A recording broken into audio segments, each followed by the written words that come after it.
Hello, Sharps International School Summer School. I'm Miss Frank. I'm here for your video lesson for Wednesday, June 10th. So this one is going to be 2 different poem readings and then a poem analysis. You'll need to make sure that you watch the video all the way through so that you can get to the analysis part at the end. And then you'll need to get the, you'll need to go on the hub to do a brief discussion and summary for the assignment that I post there, and you'll need to use what I talked about in the video in your writing on the hub. So we're going to go ahead and start with our first poem. The poet that we talked about yesterday was named Emma Lazarus.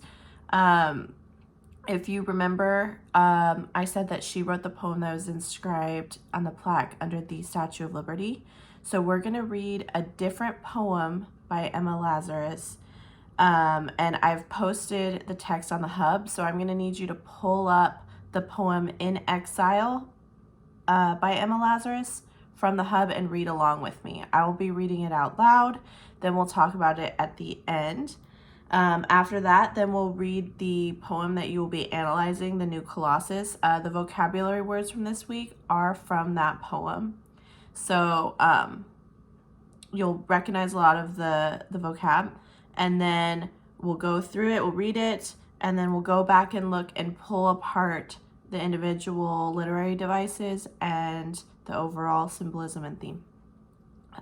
So as I mentioned, the first poem is called In Exile by Emma Lazarus. And she really took up the cause for immigrants, especially Jewish immigrants, because she had Jewish heritage. So she wrote this poem for immigrants, and she wrote it as kind of a tribute to them starting their life over. So we're going to go ahead and read it, and then we'll discuss it. In Exile.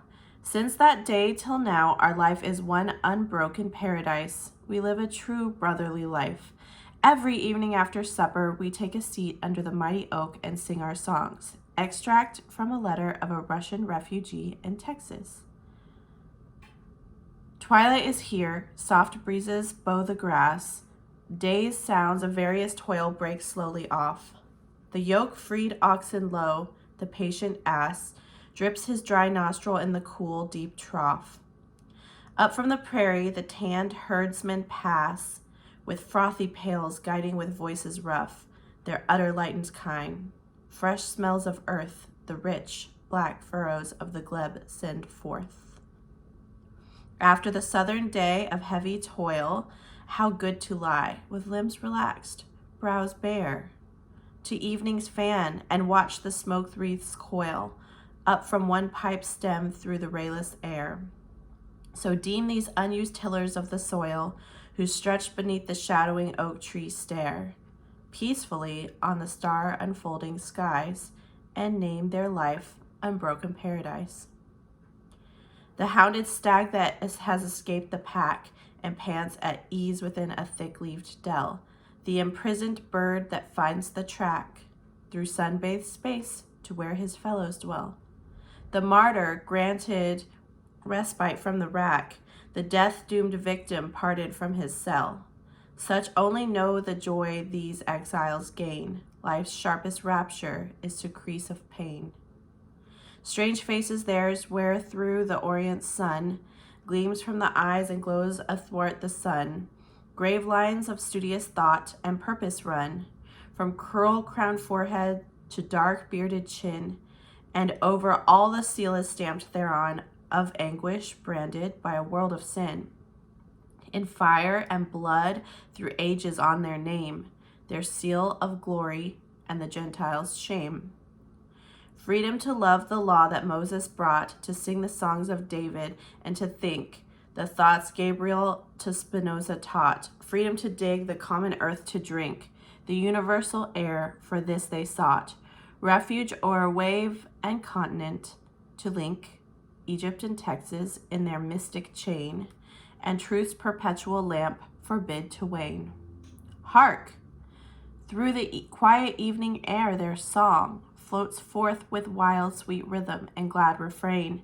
They sing the conquest of the spirit strong, the soul that rests the victory from pain.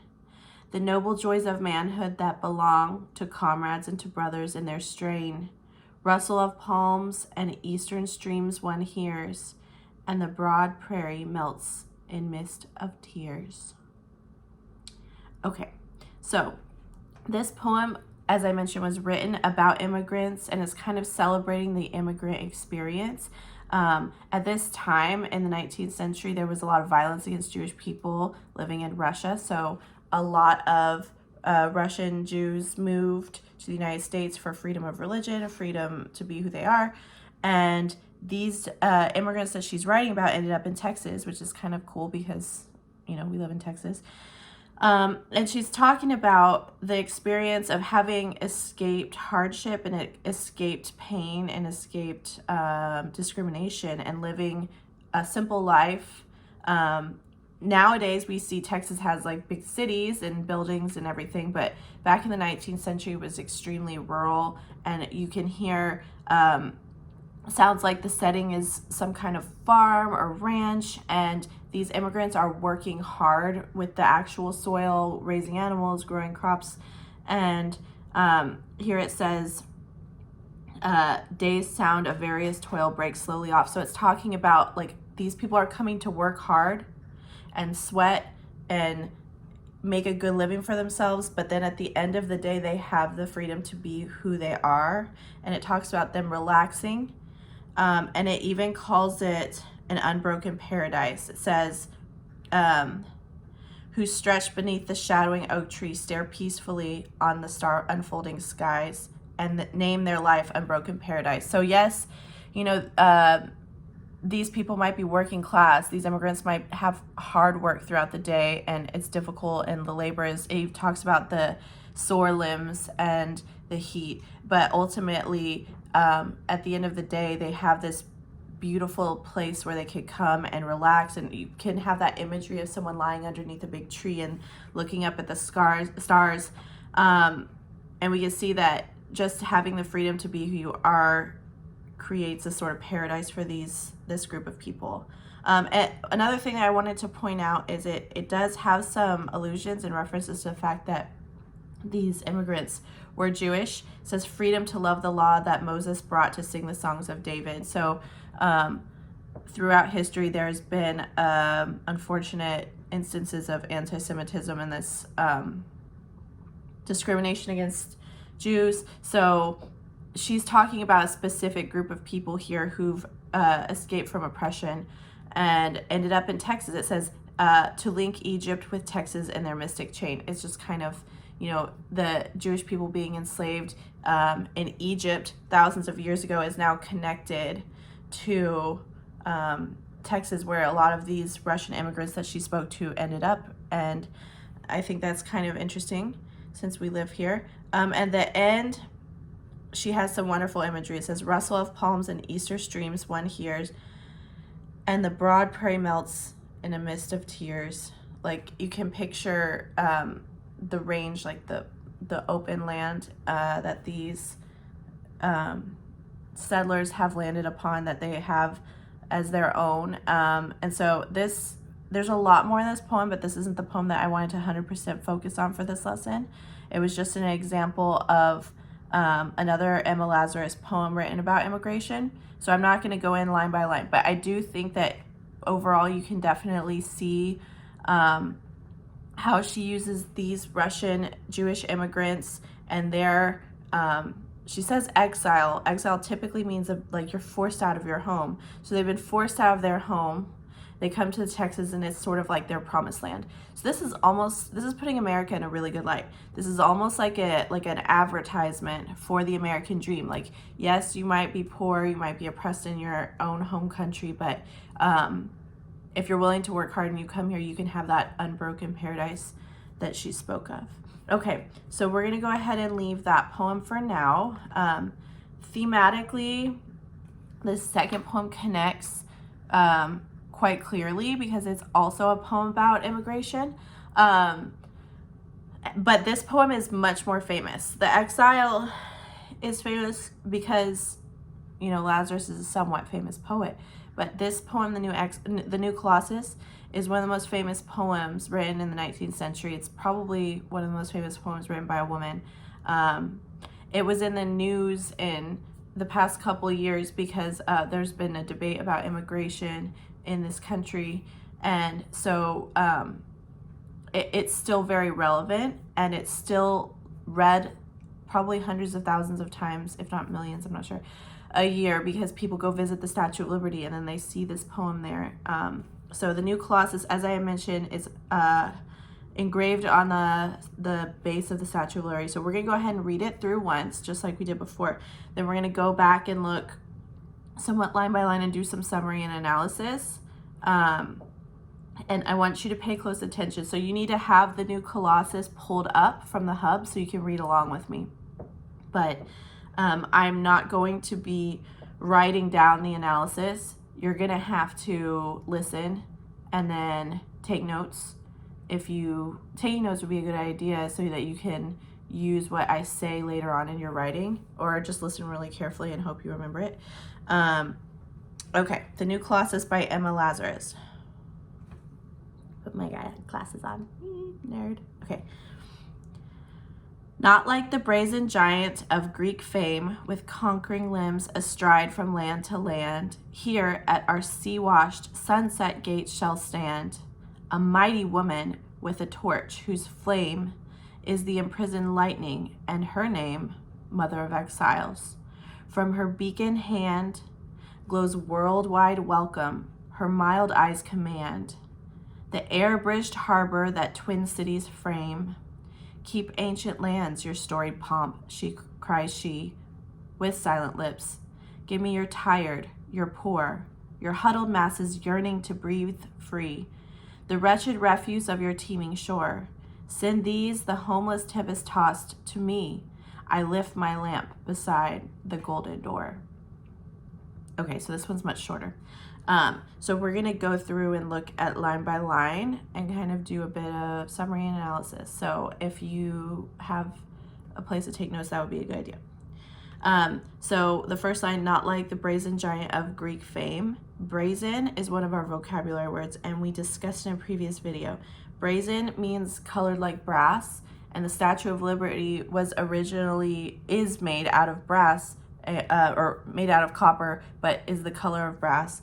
And so there's a double meaning to this word brazen. It means the color of brass, that like brown, shiny gold-ish color of a new penny. But the other meaning of brazen is also someone who's bold and fierce and doesn't back down. So if a person is brazen, it means that they speak their mind and they don't care what people think. They're strong-willed and like they're totally fierce. So in that first line, we have that double meaning of the word brazen, the color, but also like the fierceness of the symbol of the Statue of Liberty. And then it says, not like the brazen giant of Greek fame.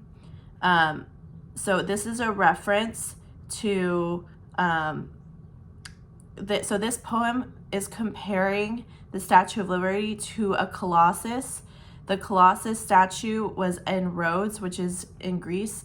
It's one of the ancient seven wonders of the world. We don't have any photographs of it, but it's like a historical, like mythic statue. It's just been destroyed for hundreds of years, but it's extremely famous and written about in literature. So it's this like giant statue of a protector, of a god protecting the island city of Rhodes.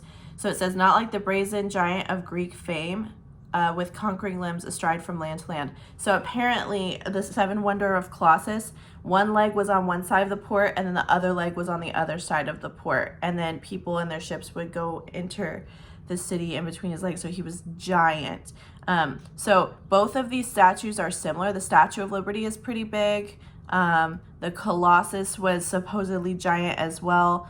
And so there's kind of this comparison between these two because they're both giant statues based on Greek or Roman gods welcoming people into the city. But it's kind of different because the Statue of Liberty, we're going to talk about how it's more of a welcoming presence, whereas Colossus was more of a protecting presence or more of an aggressive male presence.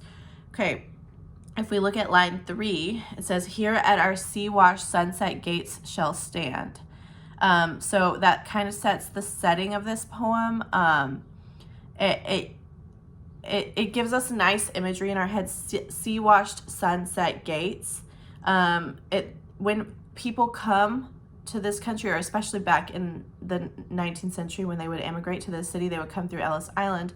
So a lot of people came on boats, and these gates would be like the front door to America, if you will. And then we can picture like the sun setting and the sea wash area and the harbor. Like, it sounds really peaceful, and it sounds like someplace that you would want to go. So that's setting the mood, and it's setting the it's creating the setting with the imagery there. Okay, next line. "A mighty woman with a torch, whose flame is the imprisoned lightning and her name." Okay, so we see the Colossus, which is the ancient Greek statue, is a male, and he's supposed to defend and protect, like with weapons if needed, the city of Rhodes. But in contrast or juxtaposition, we see Lady Liberty is standing there, and she's a female, and typically female energy is much more nurturing or comforting. And it talks about a mighty woman with a torch, and it calls her mother of exiles. So she's the mother. Mothers care for their children. Mothers protect, but in a loving way. Mothers nurture their children back to health. So that's a much more feminine energy, instead of being like an aggressive statue that's like, "Don't come here." The Statue of Liberty is much more of a welcoming symbol there. And we see, if we go back one line to line number 1, 2, 3, 4, 5, it says, whose flame is the imprisoned lightning. So as many of you are probably familiar with, the Statue of Liberty is holding a torch. And this is a reference or an allusion to the Greek god Zeus. Many of y'all know that Zeus would use lightning or thunderbolts as weapons. So this is kind of a reference to the Greek myths of the imprisoned lightning and the torch. But like I mentioned earlier, she's not throwing them at people. She's not wielding her weapons. It's imprisoned. The lightning is captured. And so it's a light for everyone to see. Like, light typically represents hope. So she's holding up this light, this beacon that represents hope for people to see. But she does have that power of the gods. The Statue of Liberty is designed after a Roman goddess. So we see that there. So it says, "From her beacon hand glow." Oh, wait, sorry, I skipped a line. If we look at 1, 2, 3, 4, 5, 6, we're on line 6. It says, "Mother of exiles, from her beacon hand glows worldwide welcome." Okay, so that's what I was just talking about. The torch, if a beacon literally helps ships come into harbor, because if you're out in the dark in a storm and you can't see anything, and then you see this light, that's going to guide you safely into harbor. But it's also symbolic, because if you are an immigrant and you've gone through a lot of struggles and you've been oppressed or discriminated against, and you've had a long journey, that this metaphorical beacon could be like a place of respite for you, or a place of peace for you, a place of freedom and calm and safety. Also here it says, "Her mild eyes command." Okay, so the Statue of Liberty is not a fierce protector of America, keeping people out. This word mild, the use of the diction using the word mild, is hearkening back to that idea of her being female and being the mother of liberty, being Lady Liberty. Stereotypically, and especially symbolically in literature, this mother figure is going to be more nurturing, welcoming, not protecting, not fierce, not violent. And so she's powerful, but she's also she's going to keep people safe, as opposed to keeping people out using force. Okay, the air-bridged harbor that Twin Cities frame. Okay, so here is talking about the harbor, the water in between the cities. Back when this poem is written, there was Brooklyn, and then there was New York City. Now, Brooklyn is a borough or like a part of New York City, but back then they were two separate cities. So it's giving us more of like the geographical setting there. Okay, and then there's a quote. So we see the quotation mark, so we know that this is the Statue of Liberty talking. Now, that's personification, right? Because like the statue doesn't talk. So this whole thing, the Statue of Liberty is a symbol, and here they're using personification to clearly tell us like what the symbol should be representing to us. So she says, keep ancient lands, your storied pomp, cries she. So, like, Europe has this long history of kings and queens and aristocracy and like old cities, and the United States is a much newer country, as we know, with a lot less history of like, you know, these grand palaces and kings and queens. And so here she's saying, and we have that word pomp, which I told you guys from the vocabulary, it means like ceremony or official, like I would say ceremonious. So she's like, keep your elites. We don't want your snobs. We don't want your rich. We don't want your royals. We don't want your aristocrats. We want, you go ahead and keep them, because that's Europe. The United States is new, and well, it's not new now, but compared to, you know, London was made in like 1100 AD, and here the United States was founded in 1776.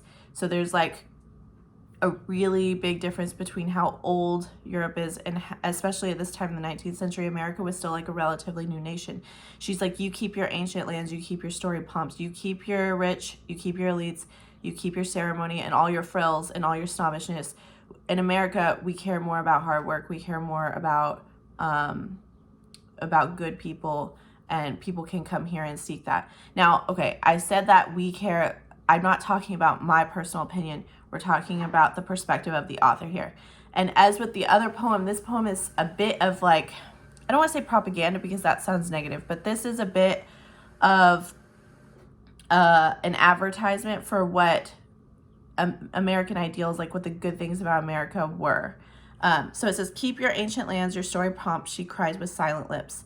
You can't really cry something with silent lips, so we're going to call that an oxymoron. She's not talking, but her symbolism is yelling this message out to the world. And then this is the part that's extremely famous. This quote here, it's in quote. So again, we assume that this is the Statue of Liberty speaking, metaphorically, of course. Give me your tired, your poor, your huddled masses yearning to breathe free. Okay, so she's saying like, don't give me your rich, don't give me your royals, give me your tired and your poor. We want those people. We will take care of them. They're welcome here. Those immigrants who have been persecuted for their beliefs or their identity or their poverty or their race, they can come to this country and breathe free, which is interesting. So the next line is the wretched refuse of your teeming shores. She's saying, now there's a little bit of controversy with this line. This line, back when this poem was written, maybe wretched didn't have quite the associations that it does now. When I hear the word wretched, I think someone's like miserable and gross. But I think the way that Lazarus is trying to use that word wretched is she's trying to say that these people have been persecuted and they've struggled and they've had pain. And it's not, I don't think that Lazarus was trying to use it as judgmental towards these immigrants. She's trying to use it as providing us with empathy, instilling empathy in the reader and realizing that they've had so much difficulty. So it says, the wretched refuse of your teeming shore. So remember, we have that word teeming, meaning full of life. She's like, okay, these other places, they're crowded, they're full. America is a fresh start. We have space for you to breathe. We have like lots of land. We have lots of space. So come here. And it says, send these, the homeless, tempest-tossed to me. So tempest-tossed, tempest is that storm, that hurricane that we talked about from the vocabulary. If you immigrated here on a boat in the 19th century, you probably did not have a really fun boat ride. So she's talking about both the literal difficulty of the boat journey across the Atlantic, and maybe people encountered a storm. Lots of people died on these boats. And then also the metaphorical or symbolic tempest, the symbolic storm that people from war-torn countries, people the Jewish people from Russia who were experiencing the violence of the pogroms, they needed to find a safe harbor. And we're saying harbor metaphorically because they had a storm. And by storm, we mean like racial and ethnic violence in their home country. So they had this word tempest has like that double meaning, because it's not just a literal storm that they probably encounter on the boat. It's also the metaphorical storm of the immigrant experience of being discriminated against. Okay, so we have these last two lines. It says, "Send these, the homeless tempest tossed to me. I lift my lamp beside the golden door." She's guiding people in. She's guiding these immigrants in who've had struggles and pain. She's guiding these poor people in, these people who have nothing. And so this idea is that if you come to America, you can make something of yourself and have a place to be free and have a place to experience like the liberty that she's promising. She's guiding people in and saying, you're welcome here. And we see her as this mother figure. The last comment that I wanted to give was symbolism of the light. So the last slide says, "I lift my lamp beside the golden door." She's like welcoming people in. If you arrived somewhere in the middle of the night, someone might welcome you in with a lamp, like so you could see your way. That light represents hope. It represents being able to see. It represents a break from the darkness. And we know darkness in literature typically represents like suffering and confusion and mystery and fear. So it's like this author is really using the Statue of Liberty as a symbol to represent how these people who were immigrating in the 19th century are welcome in this country, even if they are poor. We don't want the rich. We don't want the elite. We want people to come here who will work hard, who need a place, and then Mother Liberty will take them in, and our country will hopefully give them a place to be better. So now, I really like this poem. It's a great poem, but we also need to think about the fact that when this poem was written, I don't have the exact date, late 1800s. Okay, slavery had just been abolished. So while people are saying like, yes, come immigrate here, we love people of all stripes, we're not going to judge you for being poor, Black Americans all across the country were being legally discriminated against. Well, and they, half a generation earlier were being enslaved. So there is that kind of dissonance where we have these two ideas, this idea of America as this like freedom-loving country of liberty and freedom for everybody regardless of background. But then you see that there still was and is severe inequality in the way people are treated. And so that's one thing, that's like one criticism of this poem is like, okay, well, you want the tired, huddled masses from Europe, but like, what about the people who were kidnapped and forced across the ocean on slave ships? Like that is not addressed in this poem. Now, maybe she didn't want to write about that. Maybe that wasn't her main topic. And this poem was written as a fundraiser to raise money for the pedestal for the Statue of Liberty. And people do come from all over the world to see it. So it's sort of a bit of an advertisement for like, yay, America is great. I don't think that she wants to put on here the negative aspects of America, and that's probably why she didn't include it. But I think it's something that we, a modern audience, should read it with a critical eye and be like, not everyone was welcomed and treated like with that kind of warmth and motherliness that this poem purports or this poem says. So that's kind of one little criticism that I think of when I read this. It's like, okay, yeah, we want you're tired and you're poor, but she doesn't say anything about the inequality that is happening there. It's more of like a one-sided point of view. So overall, I think this is a great poem. And the other poem that we read with it gives us a nice little comparison of her perspective. And she did work, this poet, Emma Lazarus, did work her whole life to try and make life better for immigrants, especially Jewish immigrants and people who arrived in this country with literally nothing. And we still see immigration as being like a hot topic today, because there are some people in politics who say like they say that America doesn't need immigrants, and in my opinion that's just not true. And according to Emma Lazarus, this, and the ideas of the Statue of Liberty, this is a place where we should accept people to come, and people who work hard can make a better life and have a place of peace if they're being oppressed. And I think that that's still very relevant to today. So we're going to be comparing this poem to the other one in a discussion post on the Hub, and you're also going to have to do a short little summary of some of the literary devices. I gave you lots in here. I talked about imagery. I talked about allusion. I talked about metaphor, personification. I talked about juxtaposition. I talked about oxymoron. I talked about symbolism. So that's at least like 7 or 8 different literary devices that we put analysis for, that I put analysis for in this video. So if you need to go back, you can rewatch it and maybe take some notes if you didn't take some notes, because on the Hub you're going to have to give me a quote and some descriptions of the analysis that we just discussed. You can provide your own analysis as well. So the last thing that we need to talk about is this poem is in the format of a sonnet. She wrote this as a sonnet. So tomorrow I'm going to make a video explaining what a sonnet is, and then we'll break it down a little bit from there.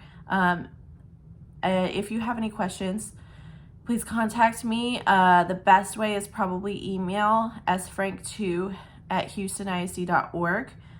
Also, you can reach out to me on Teams, but I check my email really frequently. So if you do email me, I will check my email every day in the morning, first thing, and then at the end of summer school time around 11. So you know that you should get an answer. If you email me after 11 a.m., hopefully I'll check it again, but I'm not considered to be like checking it constantly. So give me at least like 12 hours to answer you. But you can always reach me for email. You just give me like a few hours to answer. I'll get back to you. Or you can message me on Teams, Microsoft Teams. So the only thing that we have that's due today on Wednesday is to watch this video, read the poems, and then you're going to have a discussion post and then a short little writing prompt quiz. Okay, I hope y'all are doing well, and I will talk to you again tomorrow. Have a good one.